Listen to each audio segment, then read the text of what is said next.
भाई देख, मैंने 2025 का एनडीए का सेकंड पेपर लगाया था। उसके लगाने के बाद मैंने ये क्वेश्चन गलत किए थे, उनके आंसर समझ। तुझे पैसेज लगाना है, पैसेज लगाने का अगली बार लगाए तो सबसे पहले क्वेश्चन पढ़ना। पहला क्वेश्चन पढ़ा, पहला मेरा गलत था वैसे। पहले का राइट आंसर होगा सेकंड वाला। अब पहला वाला पढ़ा, क्वेश्चन पढ़ने के बाद इधर देख पैसेज में। पैसे में देखेगा ऊपर ही तुझ में लाइन, ऊपर ही लाइन में तुझे मिल जाएगा कॉस्ट ऑफ इंक्रीजिंग। इतना सरल था, बिल्कुल सरल था, सही करना था, ऊपर ही मिल गया। Since 20th century advance increasing cost of do not seem sustainable. Cost आ गया, यही तो आंसर होगा। Due to the increasing the cost of agriculture production. कितना सरल था। सेकंड वाला है, सेकंड वाले का भी डायरेक्ट आंसर मिला है। सेकंड वाले का डायरेक्ट आंसर देख नीचे।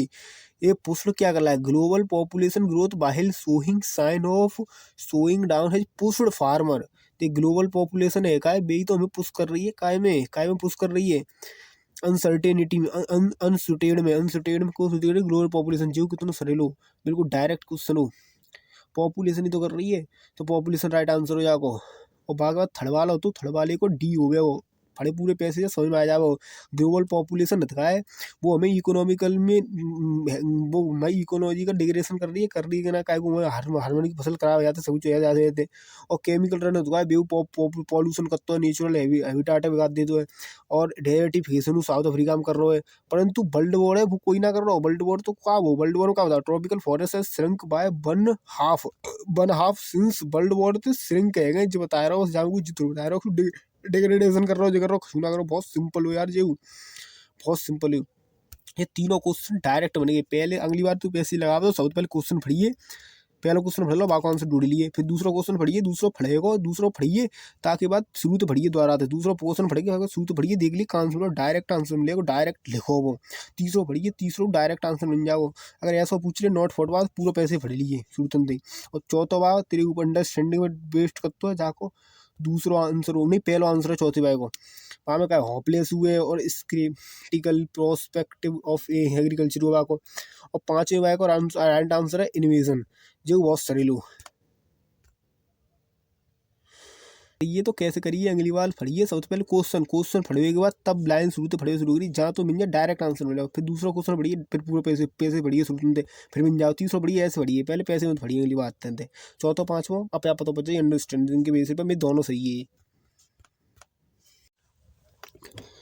जी आठवां क्वेश्चन तो एट्थ क्वेश्चन है, जहाँ पूछी where were you last week, Alok ask Sheela. Sheela ने आलोक से पूछी, तो मतलब तुम और काऊ बताओगे तो ऐसे ही कहोगे।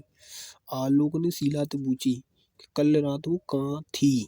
ऐसे तो बोलोगे, यूँ तो रहोगे आलोक ने शीला से कही, यूँ तो कहोगे आलोक ने शीला से पूछी, यूँ तो रहोगे आलोक ने शीला से कही।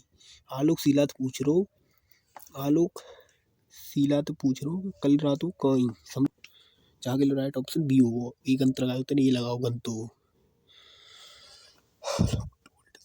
जाके उस सन में तो फिर मिस्टेक कर रहे हो। जहाँ पूछेगी the king who the people loved build the cast 5 century ago, जाओ राइट आंसर ए हो गया, ए चू हो गया।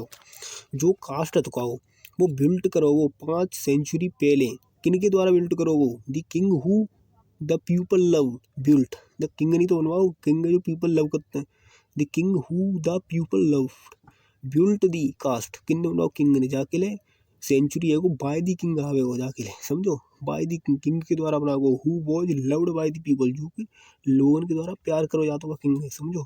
जाके ले जाको राइट आंसर ए हो गया। तेने डी लगाओ, डी कैसे जाओ, लोगों ने तो बनवाओ तो किंग नहीं हो। जाके ले किंग बाय दी किंग आवे होगा दे। 10वां क्वेश्चन तो सही तो कर दो, पर बिल्कुल सही है, पर जहाँ में तो याद रखिए, जहाँ एन इंटर्नशिप अगर कोई फ्यूचर में दे दो जो ऑप्शन, अगर ना हो कोई बुढ़वा रहो तो डायरेक्ट बिलहेव लगा दिए, वहाँ में कन्वर्ट मत करिए पास्ट में, बेहतर सही करो जितना हूँ आगे के लिए याद रखिए। और रिव्यू मीन्स होता है असेसमेंट, जाके ले जाओ राइट आंसर बी हो गया बारे में को। 14 वाले का राइट आंसर बी होगा। इम्प्ड मीन्स इम्प्लांट, इम्ब्यूस मीन्स इंसिस्ट, मतलब खड़ा रहना। इम्बेडेड ना फड़ा नहीं है, इम्बेडेड का दीवार में कुछ लगाओ, इम्बेडेड करो मतलब हम लगाए दो। इम्बेडेड मतलब इम्बेडेड माने इम्प्लांट। और इम्ब्यूस मीन्स खड़ा रहे वो। इंस्टिल मतलब कुछ वॉलेंट्री दिखाया, लड़ाई कर रहे हैं, मतलब कुछ पीजेंट पे राइट वाइवे के लिए, तो इंस्टिल मतलब खड़े हुए हैं, इंस्टिल अभी खड़े हुए हैं वॉलेंट्री, समझो। अगले राइट जाको राइट आंसर बी हो गया। सी वाला क्यों नहीं होगा? सी वाला इसलिए नहीं होगा क्योंकि वो अच्छी तरह प्रपोजिशन से नहीं, पार्ट ऑफ इसी से नहीं रहा, उसे अथॉराइजेशन कहा है। हम किसी की मीनिंग बता रहे हैं तो रिजेशन शुरू करेंगे, अथॉराइज कहेंगे, समझा? इसलिए इसका राइट आंसर बी होगा, समझा? इसलिए राइट आंसर बी है इसका। कमिटमेंट, क्योंकि कमिटमेंट होता है उसका मतलब होता है लॉयल्टी करना। द मेंबर होते हैं ऑफ द ग्रुप के express their loyalty to their leader, leader के लिए अपनी लॉयल्टी दिखा रहे थे। अनलाइकली, अंडरस्टैंडिंग, लॉयल्टी, लॉयल्टी इसका राइट आंसर होगा। सेंस से भी कर सकता है पर सेंस में कभी गलत भी हो सकता है, इसलिए लॉयल्टी आंसर है डी। डी क्यों है? इसको सेंस से भी कर सकता था, तो सेंस से जो पिक्चर की जो मिस्ट्री थी वो surrounding remain unsolved until the end of movie. Seriousness तो हो गई पिक्चर की, तो कोई मिस्ट्री तो हो गई जाके। अगर तू करना चाहे तो जो सेंस से कर सकते, और वैसे देखे तो मिस्ट्री जाको राइट आंसर है। कॉम्प्रिहेंसिबिलिटी और सी क्लियरनेस है वो जाको एंटोनियम। 19 वाले का राइट आंसर होगा बी। वी क्यों होगा? वी मतलब सस्पिशियस, दी सस्पिशियस बिहेवियर तो लीडर को तो वह फॉल में ले जाता है। सस्पिशियस बिहेवियर, जहाँ में सेंस नहीं है पावा तो डिसऑनेस्ट करते हो तो गलत हो जाएगा बेटे। 20 वाले का राइट आंसर होगा ए। ए क्यों होगा? ए है अनप्लीजेंट, जो वेदर था वो अनप्लीजेंट होने वाला था, मतलब स्क्वेली होने वाला था। स्क्वेली का मतलब भी अनप्लीजेंट होता है, और काल और पीजेंट तो हो ही नहीं सकते थे। इंडाइजेंट मतलब वो तो है, इंडाइजेंट मतलब वो तो पुअर, गरीब, गरीब धुरे हुआ अगले मौसम है तो जाके देख पागल। इन क्वेश्चन कौन से थे? ये वो वाले क्वेश्चन थे PQRS, इनमें गलती कर दी। S1 दिया, S1 मतलब सबसे पहला सेंटेंस S1 के बाद पढ़ेगा PQR, इनको करने के बाद इसके बाद आएगा, इसके बाद S6 मतलब सबसे लास्ट में आएगा S6, इन सारों के बाद आएगा S6। पागल, तूने S6 को पढ़ने के बाद ये सोचा तो गलती तो होंगे ही। और ये 22 वाला है, इसका राइट आंसर होगा बच्चे, पहले अल बिहारी बोर्न हुए थे खवारिज में, इन प्रेजेंटेड में। इसके बाद क्या आएगा? इसके बाद आएगा खवारी, बहुत इम्पोर्टेंट सेंटर है। आर अपने आप आ रहा है, गधी है वो, गधी। बारे में बात की, कहाँ receive the best education available at that time. उसके बाद क्या आएगा? उसके बाद आएगा ही वॉज, बेई आदमी के बारे में बता रहे, he was birthday America language में, ही बात। अब बाकी बात उसके बाद क्यू आएगा, क्यू वाले के बाद तो एस लाएगा, how ever he will not have लिखी। उसके बाद क्या आएगा? पी आएगा। बहुत सिंपल है यार, ये तो मर गया तो इसमें। 27 में का राइट आंसर होगा सी। सी क्यों होगा? ब्रीफली इफ द रेफरी, मतलब रेफरी माने गेस्चर पॉइंट हिज फिंगर को इस indicate that someone has done something wrong, मतलब एकदम ब्रीफली बता रहा हूँ तो मैं का वो आदमी की उंगली को गेस्चर का है, वो इंडिकेट कर तो समथिंग है जो गलत कर रहा हो, रॉन्ग कर रहा हो, समझे? रेफरी मतलब ब्रीफली ऑन द कॉन्ट्रारी में उल्टा हो जाएगा, वॉट एवर मोर बनता ही नहीं है। इसका राइट आंसर होगा C. Accidentally have you been to the local library hit, मतलब कुछ ऐड कर रहा है तो इंसिडेंटली होगा। 29 में का राइट आंसर होगा लार्ज एक्सटेंट होता है, उसका मतलब होता है समथिंग इज ट्रू। 29 में का राइट आंसर होगा क्या?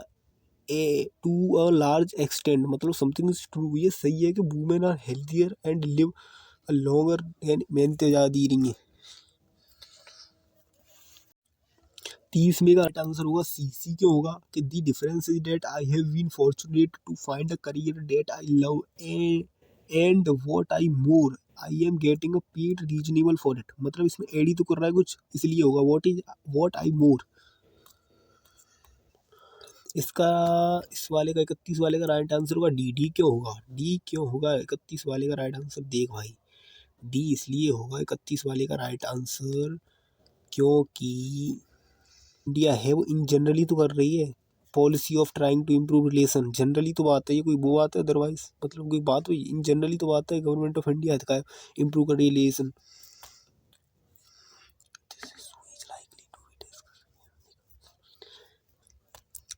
32 में कौन सा जी हो जी? तो मैंने सही कर दो, रीडिंग कर तू जाके ले। As per report this issue is likely to be discuss when report के साथ है, क्या होगा? पोर्टेबली, समझा। और 35 में too confident about one's achievement. और 38 में का ए होगा, 37 में का भी सी होगा, और 36 में का बी होगा। पार्ट है, किनको इंटीग्रल पार्ट है of the school education is an inclusive truth, समझो, इंक्लूडेटिव ट्रुथ। उसके बाद आएगा that underscores the learning process and contribute. उसके बाद आएगा मीनिंग फुल। इसमें का राइट आंसर होगा ए फर्दर, खाली फर्दर आएगा। It does not look like he is going further in his studies. Further आता है यानी फर्दर नहीं आता आएगा, समझा। इसमें नाउन का फंडा था, दिमाग चला काम करा। सर्जन एक आदमी होगा, स्पेशलिस्ट होगा, आदमी तो होगा, नाउन आएगा। इतना बड़ा फंडा समझ को चूतिया 59 वाय में का आवे को इंसान है, काउंटेबल है बच्चा, जाकर इसमें फेवर देना आवे हो। अगर अनकाउंटेबल कोई चीज होती तो हम लेस देन आ, तो देन मतलब THAN, THEN का सुना हो देन। देख 50 में को जाके ले हो गया होगा। देयर आर करेक्ट में there are many standard vehicle on the highway due to the sudden landslide. The word standard means stuck, unable to move, and this is justify the situation where the vehicle are unable to move due to landslide. Stranded. सबसे ज्यादा तो command काय पे करनी है, command मतलब reading section तो सही चल रहा है, रीडिंग सेक्शन में ज़्यादा दिक्कत ना है। पर रीडिंग सेक्शन में ये ध्यान देना है कि रीडिंग मतलब बिल्कुल पैसेज के हिसाब से हो गई, पैसेज में लिखो हुआ तैसे ही करना होगा, समझो। वो तो तेन पहले देखी, पैसेज में होगा बी ऑप्शन होगा सही, बहुत सिंपल आवता है, तू कर रो समझ तो मैंने। बाकी बात तो कमांड करनी है कंक्लूसिव पर रिपोर्टेड स्पीच दिखाएं और वॉइस दिखाएं जो सही चल रहे थे, बिल्कुल सही चल रहे हैं, मतलब ज़्यादा सही ना पर नेका कमांड करना जरूरी है, पर सही नहीं देखे थे। बाकी वर्ड्स ऑफ्टन कंफ्यूज, इन पे तो कमांड करनी है, वर्ड्स ऑफ्टन कंफ्यूज पे ये तेरे गंत जा रहे हैं, इन पर कमांड करनी है। बाकी बात सिनोनियम्स पे कमांड करनी है, सिनोनियम्स बहुत गंत हैं, सिनोनियम्स पे कमांड करनी है। बाकी बात फिलअप, जी फिलअप पर सबसे ज़्यादा कमांड करनी, सबसे ज़्यादा गलत गए तो ये फिलअप गए, फिलअप इन पर सबसे ज़्यादा कमांड करनी है। फिलअप कैसे गंत गए भाई, इतने फिलअप है फिर वो ये गंत चले गए, इतने फिलअप है फिर ये गंत कैसे गए। फिलअप पर कमांड करनी है। मीनिंग्स मीनिंग्स मीनिंग्स मीनिंग्स मतलब वोकेबलरी 36 लेके गंत जा रही है। मीनिंग्स के बाद पैराजम्बल सही है, पैराजम्बल पर सही कमांड है, पर नेका तौर कर लिए सही है, बस पैराजम्बल सही चल रहा है।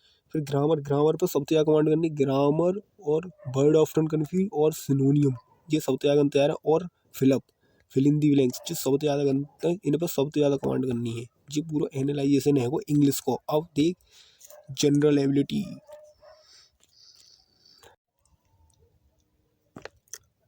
इसके पेपर में रीडिंग सेक्शन को ज़्यादा कर रहे मैं नहीं लेना, रीडिंग सेक्शन को पैसेज के हिसाब से करना, अपना दिमाग नहीं चला, डायरेक्ट क्वेश्चन मिलेंगे, डायरेक्ट आंसर मिलेंगे पैसेज में, समझो। और बाकी बात जो एस क्यू मतलब जंबल क्वेश्चन बताया मैंने अच्छी तरह नहीं देखी, पहले एस वन लिख रही, पहले 6x सबसे नीचे आवट हो, समझो। बाकी बात ग्रामर वाले क्वेश्चन आए थे, पता हो पंजानी के ग्रामर के क्वेश्चन है, समझे। ये मिस्टेक अवॉइड करनी है इंग्लिश के पेपर में।